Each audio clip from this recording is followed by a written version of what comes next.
All right. Good afternoon. Good Sunday afternoon. Yeah, I got started a little bit late here today. Had a lot of stuff going on, but I made it. And that's why I kind of like these lives. It gives me a little bit of flexibility. So, wow, a lot of stuff going on. Like I said on the thumbnail today, will there be peace in September? Well, isn't this interesting? Because we have an eclipse that's coming up. It's a full, we actually have two eclipses. The first one is the full moon eclipse, and that happens on September 7th. And this is a total eclipse.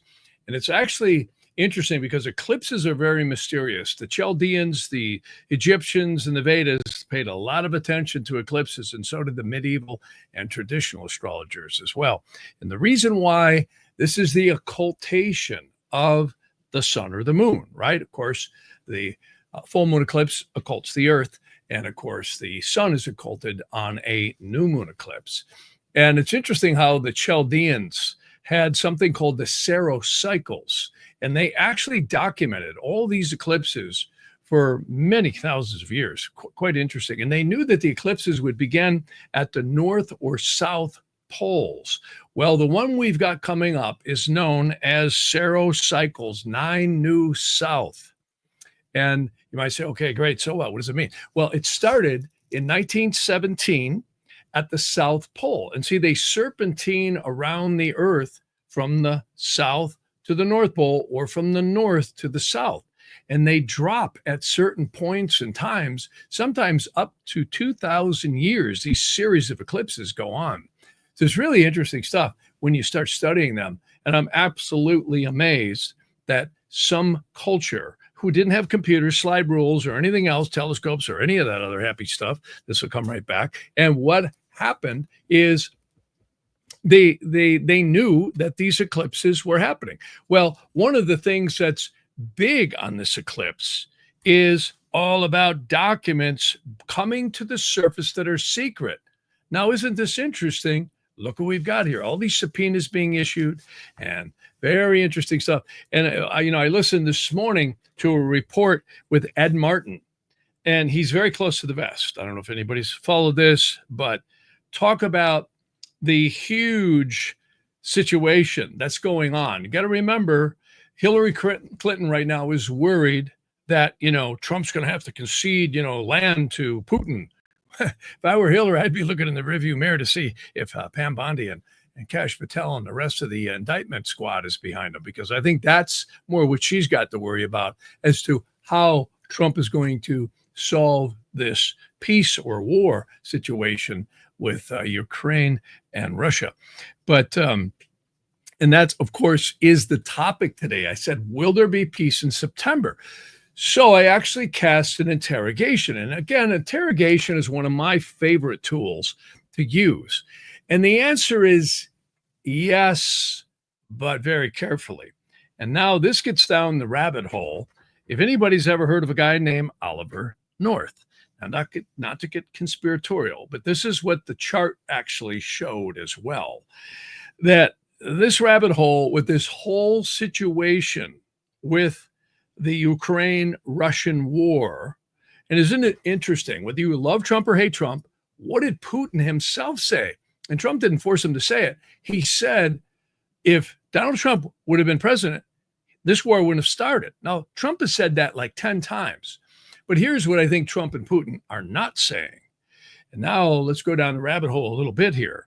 And when you look at what's really happening here in Ukraine, well, first off, back in 2014, we had the CIA-controlled government installed.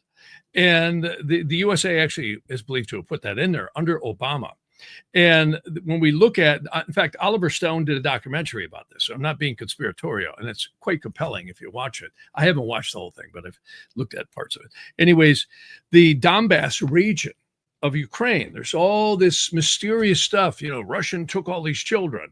And then we hear these stories about cloning and child trafficking and all this underground stuff and biolabs. And then, you have Tucker Carlson surfacing with, well, all these Ukrainians are showing up in Switzerland, driving Bugattis, designer clothes, and they're just lavishly dripping in wealth. And yet hundreds and hundreds and hundreds of millions of dollars are being slathered all over this place. And, meaning Ukraine. And it's very mysterious what seems to be going on behind the scenes. And I think the reason we're seeing Trump and Putin himself be so coy, and I'm not protecting anyone here, but the astrology indicates that there's something much, much deeper here going on than just a war in Ukraine and Russia. Something else is happening here. And I think this rabbit hole goes really deep. And when we look at Epstein Island and you look at all this trafficking and stuff that was going on and Bill Gates and cloning and all this transhumanism and microchips, isn't this interesting? All this was happening and lining up to the 220 Saturn-Pluto conjunction. Now, a lot of people are going to say, well, wait a minute, he's theorizing. Well, what happened? I mean, mRNA vaccinations, plus this really mysterious stuff going on in Ukraine. Fortunes have been pumped in over there. And yet, when we really look at, we don't see a lot of footage from this war. We see a few clips now and then. It's a very mysterious thing. And this is what the chart indicates. So I'm not sitting here taking any sides and, saying Putin's a great guy or Putin's a bad guy. I'm not saying anything. What I am saying is there is stuff going on with this Ukraine war that is not being broadcast by the mind control media or any of the news for that matter. And I think that's why you see Trump so close to the vest and Putin, there's a lot of criticism right now. Oh, Trump is too chummy. He's shaking hands and patting him on the back, and yet how many people have died? A lot of young people have died and old people and children. When you have a war, these bombs don't have labels on them saying, don't hit any civilians, right? Don't hit a kid, don't hit an old person. If you're in a war-torn area, like I said, I've never been in a war, but I can tell you I've been around stump dynamiting when I was a kid in the 60s with my dad and my uncles, and my dad had a logging company, and I can tell you what a stick of dynamite sounds like. And you don't want to be close to it, because if you do, you're gonna have blood running out of your ears. I cannot imagine. Again, I've had clients telling me, they've got either relatives or their parents had died, not from the bombs, but from the fallout and pollution and the infrastructure being destroyed. So, there is something very mysterious going on with this Ukraine-Russia war. And to Trump's credit, I will say this, he's the only guy who's at least trying to bring peace. And I can tell you, Zelensky and Putin, I don't think they're ever going to make peace unless they're forced to. And I will give Trump credit, and the European Union now that's being forced through Trump to say, hey, look, if we don't stop Russia, sanction the oil, sanction everyone who's buying the refined oil that China's doing from Russia, this may not stop, because Russia, according to this chart, Russia wants Ukraine. And the whole mysteries, if you go back to World War II, again, I'm not a historian, but if you go back to World War II, you'll find that Poland and Ukraine and parts of Russia were all rearranged back then. It's kind of like, the Korean War, when all that stuff was done. I think something similar is going to happen here, where you're going to see a compromise, and Marco Rubio actually said something really good this morning on Maria Bartiromo. And he said, a surrender would be, okay, great, you can have the land of Ukraine and Putin's happy and goes away. But I don't think you're going to see a surrender here on either side. I think the Ukrainians and the Russians would fight until the last people are standing, which they're not getting too far from that, from what I hear. But the bottom line is, we keep shoveling money into the machine and weaponry, and very sophisticated weaponry. And why? Why is all this going on? Why the mystery around Putin saying, well, if Donald Trump would have been president? Well, what he's really saying is stuff went on that was so subterfuge that no one really knows what's happening here. And I think that's probably what's going on behind closed doors. So the big question is there going to be peace? Well, the interrogation says yes, with a caveat. It shows peace with a big, palette of compromise. So I would tend to say, looking at this chart, and I'm looking at the screen up above me here, that yes, it's going to probably settle. but it's only going to be because I think the sanctions will be so severe on Putin. And Trump is doing something very unique. Again, I'm not here promoting Trump, but you got to admit the guy is really doing something. The bankers want World War III, from what I can see. They, I think, really wanted that to precipitate over the last 4 years, and it didn't, which is very interesting why it didn't. Because when you look at the United States, it had a Neptune square Mars and it had a Pluto return.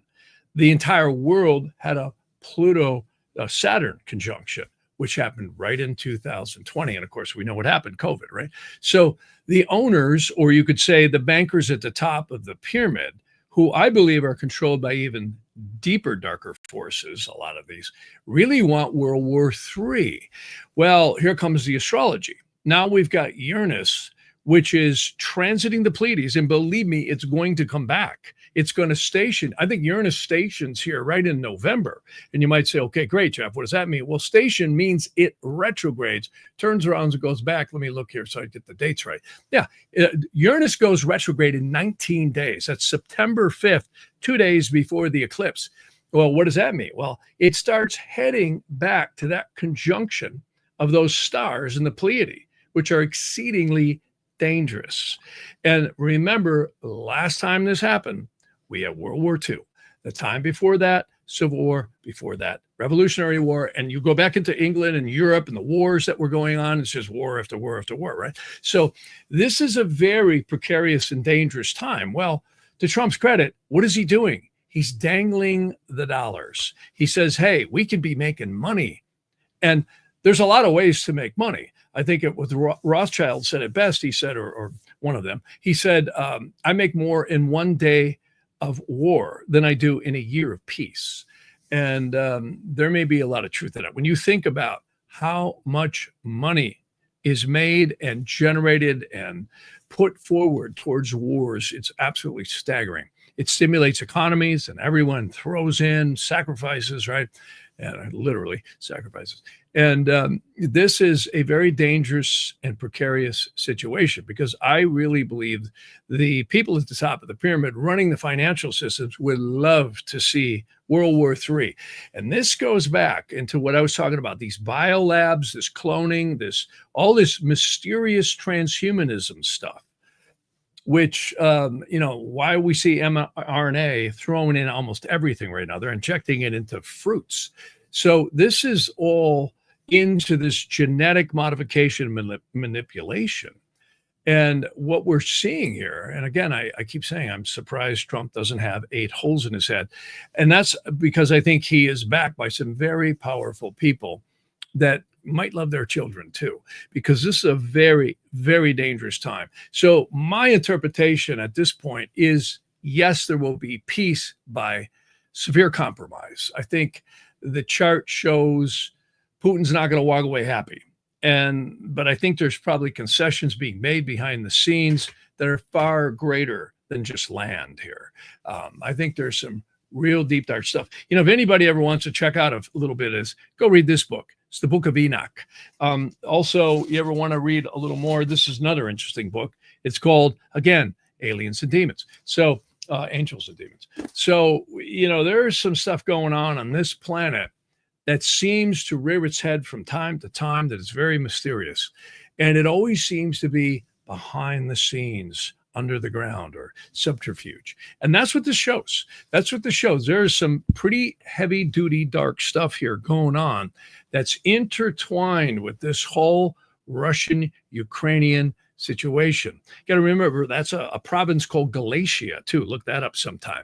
Almost, I would say, most of the Western powerful moguls came out of this, including Rothschild and so on and so forth. And it's some really interesting stuff. I don't think this is as simple as what we're being told. But again, the question is will there be peace? I think there will be a compromise. I do. I think neither side is going to surrender, but there's going to be a compromise. And it might end up something like you see in North and South Korea, where there's troops in there, literally U.S. troops and other troops, NATO troops, where it is kind of a zone, very much like the division of Germany in World War II. So it's just really, a very precarious time. And I think it's going to take a little bit of time. I don't think Zelensky is going to be very compromising. And, to his credit, he was attacked. The country was attacked. But the question is why? And again, I'm not favoring any side. I'm just looking at what the chart says. And I can just tell you, we're not being told the truth. We're being told partial truths. And it does look like there will be some compromise. And that's because I think the sanctions or the threat thereof is going to be enough to make Putin go, okay, I'll settle for this. And you do this and I'll do that. That's the kind of thing it looks like it's going to be ultimately. And I don't think Putin would have met with Trump had the threats, the real threats of these sanctions been there. And of course, this has been talked about on the news constantly. But it's interesting to compare the astrology to this. So again, Uranus stations goes retrograde 2 days within this eclipse, which is literally coming right up here in September. And I think this is going to be a very powerful time because these eclipses are very, very powerful. There's actually another eclipse. See, it's interesting. Eclipses usually come in pairs. You'll either get the full moon eclipse followed by the new moon eclipse or vice versa. Well, this one we have vice versa. We have the full moon eclipse first happening on September 2nd, and then on the new moon eclipse on September 21st, which is the fall equinox, which is really powerful. When you have eclipses on fall equinoctial points or summer solstice, spring equinox, so on and so forth, they're really powerful. That's why the 2020 Saturn Jupiter conjunction that ushered in this new era was so prominent. And again, this is tropical. So, again, a lot of people say, oh, we use the sidereal zodiac. It's the only accurate one. And I go, well, wait a minute. The ancients knew very much that the two zodiacs worked. And the reason they did is they took the sidereal positions of the stars and they compared them to the tropical position. So they're both accurate. That's why I use them both. And I can tell you, this is a very complex time. And don't worry, the empire will try and strike back. They'll never stop. Read some of those books I was talking about. And again, what's also interesting is what's happening with this whole ice thing, which we're going to get into later. But I will make a prediction based on what I'm seeing with these eclipses and everything else. It's highly probable you're going to see all-out war between the federal government and these sanctuary cities. It's already happening. And don't be surprised with the things that are being uncovered. And this is what I said. I hate to say I told you so, but at the beginning of this year, when I looked at the spring equinox, remember the equinoctial points are where the days and the nights are equal. It's where the ecliptical path of the sun and the moon and the earth align up. Well, not the moon, but the sun and the earth. Those are the equinoctial points. And of course, the solstice is when the sun is highest at the summer and lowest at the winter. Exceedingly, exceedingly powerful points. But the equinoxes always played a huge factor. In fact, remember I had said the ancient system of when your guardian angel would appear to the saints and the prophets was the new moon closest to the fall equinox. So they're very powerful points. The spring equinox, the new moon closest to it is the Passover, and that runs for 6 lunations to the fall equinox. And we've got this very powerful eclipse happening when on this fall equinox on the 21st. So it's really, really powerful. And I got to tell you, with everything that's lining up here, we are in unprecedented times. Another thing, too, I will say, this whole thing with the sex trafficking and child trafficking, it not only is it sickening and hideous, but I think that is going to be intertwined. And you're going to see stuff potentially come out here this fall. And again, remember I said it was this fall. The hammer really starts coming down, and you're going to see indictments. Like I said, Hillary ought to be looking in a rearview mirror or outside, the window for somebody saying hut, hut, hut with a SWAT team, then worrying about what Trump will have to concede to finish this or bring peace to this war. Because I think there's going to be a number of people in the Obama administration that's going to end up really in big trouble. And a lot of those folks haven't been pardoned. So we're going to see. So anyways, there's a lot of questions here, and I'll try and answer some of them. But yeah, it's definitely been a time where I think truths are going to start to come out, and it's going to be absolutely amazing what we see here. And again, this new moon, which happens, it actually happens according to some calendars on the 22nd of April, but I'm sorry, the 21st of September. We've got a new moon on the 22nd of this month. That's what I meant to say. That's coming right up. That's this coming Friday. We have a new moon. So it's going to be interesting to see what these talks bring. Again, if I'm reading the chart right, it shows compromise that'll ultimately come in a standoff that will result in peace. That's what it shows. So nobody's going to get what they want.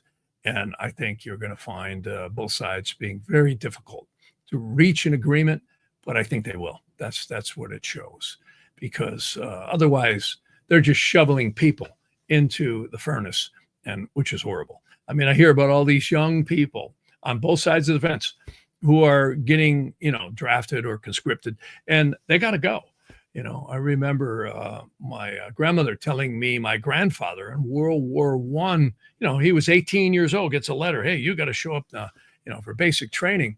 And World War I was another bloodbath. And he ended up not having to deploy because the war settled right then. He was born in 1900, so it settled in the fall of 1918. But these wars, scary stuff, man, especially today. You're not talking about the weaponry we used to have. This is stuff that is far more lethal and very, very dangerous. So anyways, a lot of good comments here coming through. And again, right now might be a contraction. This is what I said. When I look at the charts right now, we do have a Sun sextile Saturn. That's going to be coming in September. So overall, it leans towards maybe things are starting to get more positive for a minute. But these eclipses, I think, are going to parallel huge indictments that are brewing in the United States right now. And Fauci, I just heard, is about to go through the spanking machine. And this time, it's not just going to be, well, Mr. Fauci, are you lying today or not? Which nothing ever happens. Again, I said this before, you got Bondi, you got Patel, you've got Radcliffe, and you got Gabbard holding four of the most strategic positions that have probably not been held by people who are willing to really uphold the law in many decades, that's for sure. And I don't think we've ever seen it where you've had an administration and these strategic points not at war with each other. They're actually cooperating. We're seeing classified documents get dusted off, found in bird bags, et cetera, et cetera, et cetera. And I think you're going to actually see the hammer come down. That's going to be jaw-dropping. I said this at the spring equinox. I said this regarding Trump's inauguration. Whether you like Trump or hate Trump, he was inaugurated on a Sun-Pluto conjunction. The Sun is the president. Pluto's raw power. So again, they can scream fascism and all that, but things are going to transform in this country in this next 3 years, 3.5 years or whatever's left, like we've never seen before. And it's interesting how Newsom or Gruesome, is, when I listen to that guy talk, I wonder sometimes, is he really human? Just study his response patterns. They don't act totally rational and normal. I really question that. I have some theories about that, but it's kind of scary. And again, Karen Communist Bass, who was really down there coordinating with Fidel Castro. So interesting stuff here, what we got going on. And, I actually turned on Exit 22 last night. I walked in the room and it was running. And I said, wow, he was pointing out how if you take the major cities and you mind control people into thinking, well, this is just the way it is, pretty soon you become normalized to it. You see, yesterday's insanity becomes today, oh, well, it's just the way it is, right? So we are seeing radical transformations here. And again, this is what the inauguration chart on the Astrology Show for Trump. You like him or hate him, I think sit back, get your popcorn, and relax for a minute. Get a cup of coffee or whatever you drink, and watch what happens. If the astrology is right, we are going to see unprecedented changes, and I think for the good in this country like we've never seen before, quite possibly in the last 112 years. And that brings me back to this whole thing on Ukraine and Russia. Literally, the rabbit hole, I think, goes so deep. And when you look at the new one world order, would have loved and still would love to see us in perpetual wars or World War III. And that didn't happen. And I don't think it's going to, not right now. I really don't. Again, they'll come up with something else or some false flags down the line. And the astrology shows when that happens. And again, look for your Saturn-Pluto conjunctions, look at your Saturn-Pluto squares and oppositions, all of which is coming up, and other 𝐃𝐨𝐧'𝐭 yoga configurations, which we will get again. So again, I think it was Reagan said it best. He said, freedom ain't free. And you always have to, this is really comes down to good and evil. It really, truly does. Yeah, somebody's mentioning here how Australia is in big trouble, Jeff. And you know what? Is there hope for us? By the way, I want to announce right now, I'm going to be on a radio show, and I'll give the dates. I don't have them here, but I'm actually talking on a show about the astrology of Australia and New Zealand. I think we're mainly going to look at Australia. But yeah, I've got clients down there who are in the military, who are in intelligence, etc. You know, I've had some interesting feedback from them as to what all happened in this COVID situation. It was just like the United States. If they didn't get the vax, they were out the door, right? They fired them without pay, right? Isn't that interesting? The United States military and also ICE are reporting they have more people than they know what to do with. They're turning them away. Everybody wants to join the military right now. And everybody wants to get involved in the patriotism of saving their country. And, you know, the people of Australia, New Zealand, Europe, and all, they love their countries too. You know, and this is a trend that I think is a big ship that's turning around. And again, I think we're going to see some positive things. This Saturn Neptune, I should say, yeah, it's a Saturn Neptune conjunction, which actually technically happens right in February, and it's very close to the fixed star Xi'an. And this is going to be powerful. I'm going to do a deeper dive on this coming up here. And I can tell you this, from what I can tell, and I've done research, this may be the first time that this has happened. Not that Saturn and Neptune have conjuncted, but conjuncted in the first degree of tropical Aries, which is really interesting. See, and the 𝐬𝐮𝐬𝐜𝐫𝐿 made a big deal out of the very first degree of the tropical sign of Aries. Because if you look at something called the bounds or the terms, the triplicities, the exaltations, and all that, it really has a lot of power in that very first degree. See, these are what we call the ancient divisions that the Egyptians had. And very interesting stuff. See, Vedic astrology uses different systems, but they all are very interesting to look at in these configurations. And this, from what I can tell, and I ran the data on this, this is the first time in 26,000 years, if that's correct, that Saturn and Neptune have joined in the very first degree of tropical Aries. So that is huge. And what does that mean? Well, Neptune is always the portal to, you could say, the astral worlds or higher consciousness. It often brings confusion and delusion too. But Saturn is structure and karma, and also our reality structures. And this could be a huge time of change.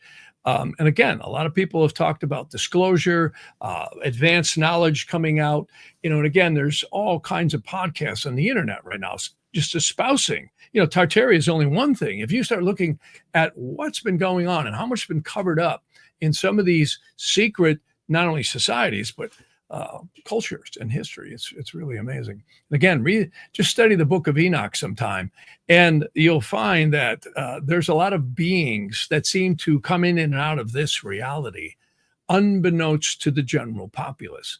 And I think that we are clearly dealing with influences of good and evil from these realms. And I always go back to the Vedas. The Vedas actually say that God sends down into creation fail-safes until there's big cycles, big shifts. And again, everything starts out with birth, growth, maturity, atrophy, and you could say destruction, or the better word might be recycling, or the physical realms. Always ashes to ashes, dust to dust, right? Ever heard that one? It sure seems to be that way in the physical realms. The human kingdoms, alien kingdoms, animal, plant, and mineral kingdoms all go through that. Everything will have a finite existence in the material worlds. The spiritual worlds are so, so different. And again, I always remind everybody, we are spiritual beings having a physical experience. We are not our bodies. We're not even our conscious minds. We think we are, but we're not. And that is I think, probably one of the biggest lies that's been told to the human race, is that all you are and all you touch and all you see and all you amass is who you are. No, that is a very atheistic view. And there's overwhelming evidence, in my opinion, in many of the sacred texts, even the psychiatrist I talk about, 30 Years Among the Dead, so on and so forth, Freeing the Captives by Dr. Fry. These are amazing, amazing books. The conscious mind actually may be what they call an attenuator. That's why we can't see ghosts and spirits and our past loved ones around us and our past lives. A lot of people question. I've had a really great question posed to me recently, like, who was I in the past life? And that's a very specific question. Usually I can see general traits that are happening with where you come from and who you're tied to in terms of karma in the Vedic chart. But prashna, or interrogation, can actually be used to look into that. And I'm doing a lot of research right now on that. I'm kind of brushing up the old skills because there's a lot of old texts that I've got that address that. And the interesting thing is they're not all exactly the same. It's a very mysterious, hidden thing that is quite interesting. So, yeah. Anyways, that camera will come back here. So I always like to say, remember, a lot of what we get put on us, and I mentioned this Pivens, I could talk, strategy is the communistic manifesto. Create red tape that you can't get anything done, uncontrollable debt, flood the borders, and chaos. And this is where we've been. And when you really back out of that, it's demonic. It's demonic. It's selling some leader or group of elites thinking that they can rule the world, right? It's like a James Bond movie, and it never works. It always blows up in their face, and they die too. So that's really good. So anyways, a lot of cool stuff here. People have been mentioning here, and I want to address a little bit of that.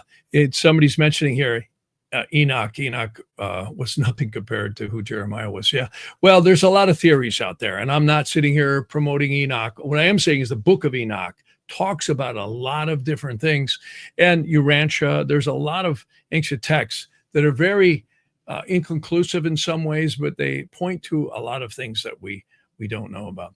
So anyways, to go on here, somebody's saying the Cloward-Pliven playbook is the recent democratic dystopiocratic playbook. Yeah, no question about that.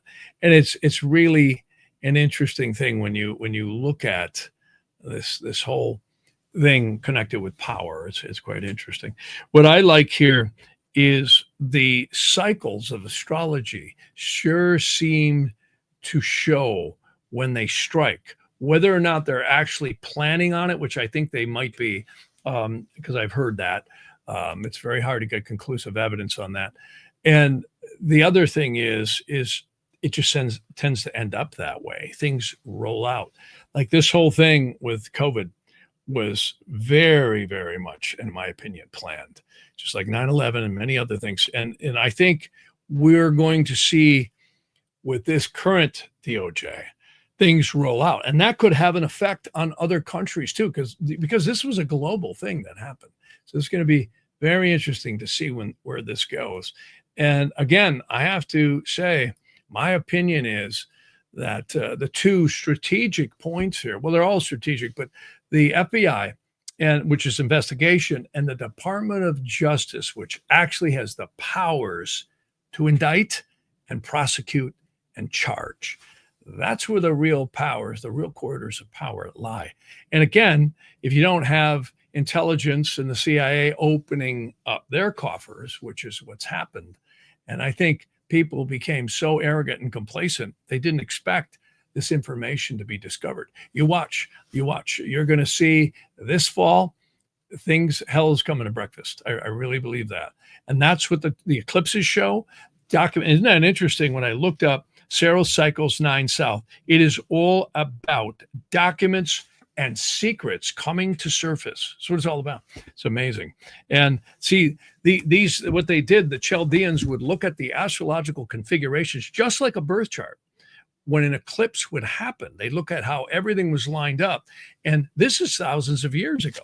And they would document what their interpretations were.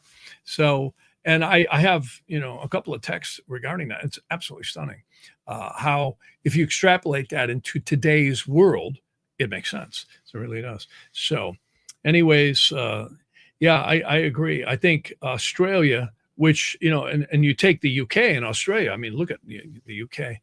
Took over Australia and basically inhabited it and set it up. And look at the UK. Everyone I've talked to in the UK, it's like a train wreck. There's so much crime going on. There's so much infiltration in many places of Europe like this. So the same playbook that was used in the United States was used all over the world. In most of the westernized countries, particularly Australia, New Zealand, all of Europe, not all of it, but most of it. And it's really been a dire situation. The New World Order actually probably wanted China's model to be used throughout the Western world, meaning of communism. Barcodes on the forehead, everybody, if you disagree, we'll weld you in your apartment.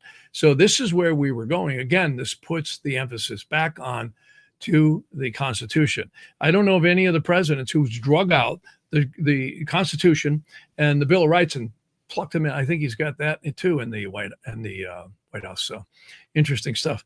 But listen to your mind control news and hate Orange Man. So and the propaganda machine is so powerful, and this shows you where the money's being applied. So, and again, I'm only reading the astrology, but it sure is mirroring the reality. So, anyways, as I keep going on here, a lot of people talking about many things here that I'm talking about. And so someone's talking about here on California. California is one of the most beautiful places in the world, especially the weather. I just love it here. Main thing that keeps me here is lane splitting because I get to go through traffic on a motorcycle. I love it. So, but I have to tell you what's been happening here. And this has been talked about on a lot of talk shows lately, how what they're really doing is all these sanctuary cities are able to count the census, and the census allows them to get more house seats.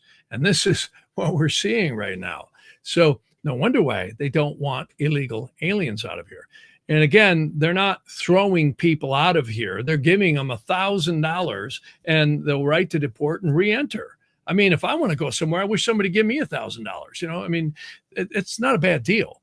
So, this rhetoric that we keep hearing hammering away on the tee ha ha talk shows and various different viewpoints is a bit, again, mind control. So it's very interesting stuff. But somebody's mentioning here our world and neighbors are worth saving. Yeah, they are. You bet they are. I mean, and again, hate Orange Man, but I'll tell you, at least, I mean, look at the wars he settled already. Nobody else has been doing this. What did he do? He took care of, I think it was, Cambodia, Thailand, Pakistan, India, Rwanda, and the Congo. And if this thing can be compromised with Russia and Ukraine, which I think it will. I think it's going to come to a compromise. It leans in the direction that nobody's going to be happy, but when they walk away, it'll stop. The bombs will stop, and the borders will polarize. And again, I think it's down to this right here. And what a concept! Let's make money instead of create wars, so that we need money.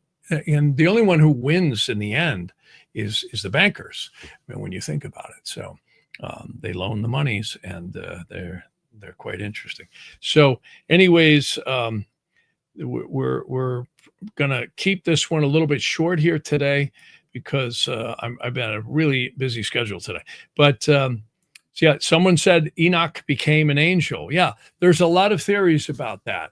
And in fact, that angel happened to be the Metatron at the very top of the tree of life is one theory. And, again, this is very interesting in astrology. They say that the fixed stars or the stars themselves aren't just stars, they're portals. And the portals could be really connected to angelic forces. That's my interpretation of them. And I'm always amazed to see in readings the degree of the ascendant, the angel on the ascendant mirrors so accurately the forces that are enacting on that soul during this incarnation. And, it's just too accurate to be chance. And I often find if it's not accurate, we get the wrong birth time. So, and you got to remember this is very detailed stuff. And we're in a matrix. We clearly are. We're in a matrix of the soul. And again, I believe the astrology is not us. What it is it's a reflection of where the soul's at in time and space. So it's really, really pretty wild. So anyways, a lot of people here got some great comments here, and I wish I could address them all. Seemed like that Cloward Plivin really, or Piven, I can never pronounce that one, struck a chord with some people. But yeah, COVID, yeah, a lot of people are mentioning COVID here, which, took away so many people, and especially a lot of older people in the nursing homes and what have you.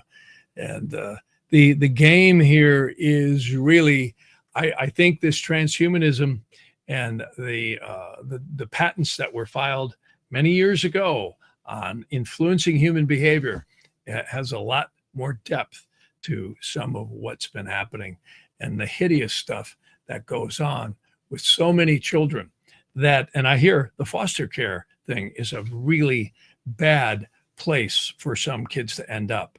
They end up in some really horrible situations. I mean, just think about that. When you're a little child, you get whisked away into some crazy situation like that.